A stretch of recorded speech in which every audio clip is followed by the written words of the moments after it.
Okay everyone, this is where the fun begins. Fasten your seatbelts because we're in for a series of awful takes about James Gunn's Superman, and the film isn't even out yet. Let's start with Delusional Internet Guy number 19. When we talk about the left and the left in the media, and then we talk about the left in Hollywood, the level of out-of-touchness with the everyday American is truly insane, truly crazy. So James Gunn did an interview with the Times of London, and he was talking about the themes in Superman. And he explained that the superhero epic encompasses the story of America. He said, Superman is the story of America, an immigrant that came from other places and populated the country. But for me, it is mostly a story that says basic human kindness is a value and is something that we have lost. So he's now trying to make the case effectively that Superman is kind of an illegal immigrant. Gunn acknowledged the movie's themes may be interpreted differently across political groups, especially considering the nationwide unrest around immigration. However, Gunn stands by the ideals embedded in Superman and added he doesn't care if anyone takes offense. Yes, it plays differently, but it's about human kindness, and obviously there will be jerks out there who are just not kind, and will take it as offensive just because it is about kindness. But screw them. And then he says, yes, it's about politics, but on another level, it's about morality.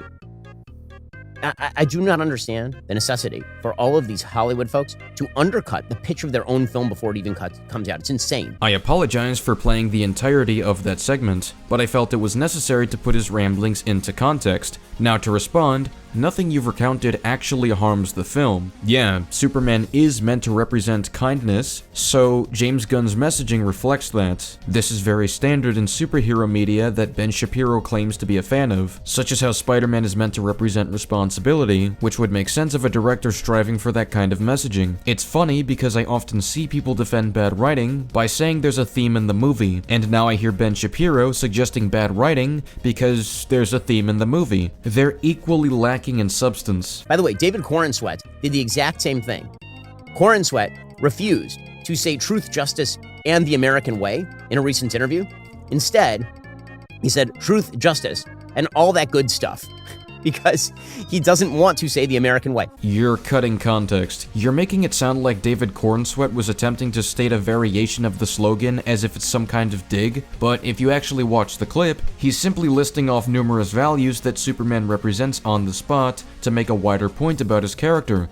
Let's roll the tape. One great thing that James was really focused on from the beginning was this third character. Rather than thinking about either Superman or Clark Kent is the real one and the other is the alter ego, which you can go back and forth on, that there's a third, truer version of him, which is the version of him when he's with somebody who knows that he's both. Lois Lane, who knows that he's both of these characters, and she interacts with him as a journalist as Superman, and she interacts with him as a colleague as Clark Kent. And so she sees these characters, and she's one of the only people who gets to see him when he's not playing either character and he's a little bit of both. That scene, I think, is the crux of that character that we see.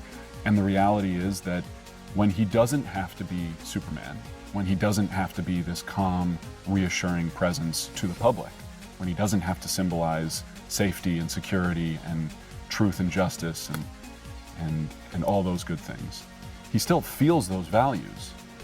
But just like when a firefighter comes home, or a paramedic comes home, they might get frustrated or they might panic about something, where in the course of doing their job, they would never let themselves panic or yell or raise their voice or, convey that kind of instability or uncertainty. You're able to see not his anger at Lois, but his frustration with the perspective that she's representing, and his passion about how certain he is that he's doing the right thing. Now that we've seen it in context, you can clearly see he was listing traits in general rather than attempting to dig at the original slogan. And he even ends it off with all that good stuff, which allows you to infer that there's more he could say about what Superman represents. And even if he did want to alter the slogan in some way, I don't have a problem with that either, as long as it still reflects the core ideas of the character. We've seen this done with Spider-Man, where the responsibility message has been altered amongst adaptations, which helps in keeping things fresh and new instead of feeling repetitive.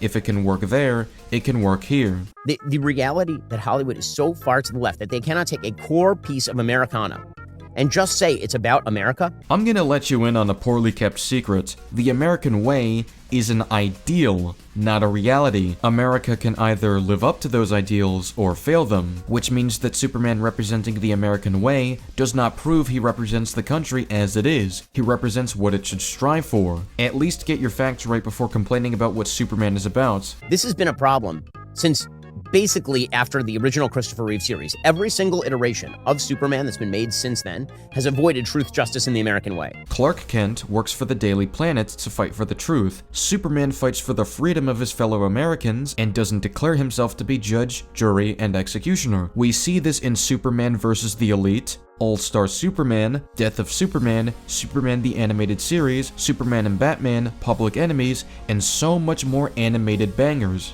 And this is just based on most of what I've seen. Now, in live action, Superman has clearly had it rough, but at least in concept, all of the ideas I've discussed earlier are present in Superman Returns and the Snyderverse Superman. Even if you don't like the execution, they were still made with those ideals in mind. It's clear to me that you haven't paid any attention to these iterations of Superman. Because they just refuse to acknowledge the American way is good. Okay, prove it. Show me that. Show me that right now. That the American way is in fact unique. And this lies at the root of a leftist worldview. Okay, stop this boogeyman energy and actually give us some examples. That leftist worldview is astonishingly anti-American. It really is. This hardcore left worldview that says that America is somehow uniquely bad. Are the ideals of America bad? Or is America in its current state bad because it fails to meet those ideals? It's not anti-American to say that America is in a bad standing. Criticism is often made because we want things to be better, because we care about what we're criticizing. To reject criticism and say it's off limits to call something bad is actually at odds with the American dream. And I understand that criticism is offensive to you, and I'm very sorry that offends you, but criticism isn't hate. If there is a comic book character who is built on the goodness of America, which is what Superman really is about. The goodness of America's ideals does not equal the goodness of America as it is right now. You're conflating the two to make criticism appear anti-American. In other words, you're delusional. If Superman is an immigration story, for those who are not familiar with the origin story of Superman, who comes from the planet Krypton and then lands in America, and then is brought up in a Midwestern household on a farm by his adoptive parents and integrated into true American values, and then goes to Metropolis and brings his sort of country values to the big city where crime is rife and where everybody is too cynical and sophisticated. And the whole point of Superman is that he's bringing these kind of classic American values to the big city. It's a riff on how New York kind of sucks in many ways, actually. Superman, the original, is very much about how the values of America are farm-bred and farm-born. Right? His moral center, his moral compass, Superman, is on the farm from his parents. That doesn't refute the claim that Superman is an immigrant. A similar story about gaining values could take place if a baby from another country lived through a similar experience. That's why he takes the name Clark Kent. He's an immigrant who assimilates to American values and then brings those classic American values to the big city, where he has to use them to defend the big city from enemies, foreign and domestic. We literally see Clark's parents in the trailer for the movie, so this element is still part of his character in the movie. What's the issue here? I mean, the original Superman is literally punching Hitler in the face. In the comics, he literally punches Hitler in the face. So, the attempt to separate Superman off from America is just a demonstration by the cultural left of how much they dislike America. And your proof of this is the actor listing off values that Superman represents, and he even gives you the chance to fill in the blanks at the end. You're stretching like crazy right now. And that's no shock, because when you take that over into the political sphere, full scale, what you end up is a different kind of immigrant. Like the guy who may be the next mayor of New York, Zoran Mamdani. What the hell does this have to do with anything? What does the potential mayor of New York City have to do with James Gunn's Superman? You remind me of those people saying Batman is George Bush in The Dark Knight. If you have a choice between immigrants who come to the United States, yes, on alien spacecraft, and land, and then are integrated into America and imbibe from the wellspring of American values, or Zoran Mamdani, you should pick Superman. Because Zoran Mamdani is a disaster area. This guy is likely to be the next mayor of New York. And his absolute deep hatred for the country is so clearly apparent in everything that he's been doing for years on end. Again, he only became an American citizen like 6 years ago. Okay, I'm done responding. For the rest of this 12-minute video, that we're only 4 minutes in, Ben Shapiro stops talking about Superman to go on a rant about Zoran Mamdani. This is completely irrelevant to the thesis of his video about how Superman has gone woke. I expect an awful review from Ben Shapiro this weekend, but before we even get there, and to the other probably bad reviews incoming, we've got some interesting takes to explore before the movie is out. We're in for a real treat this week.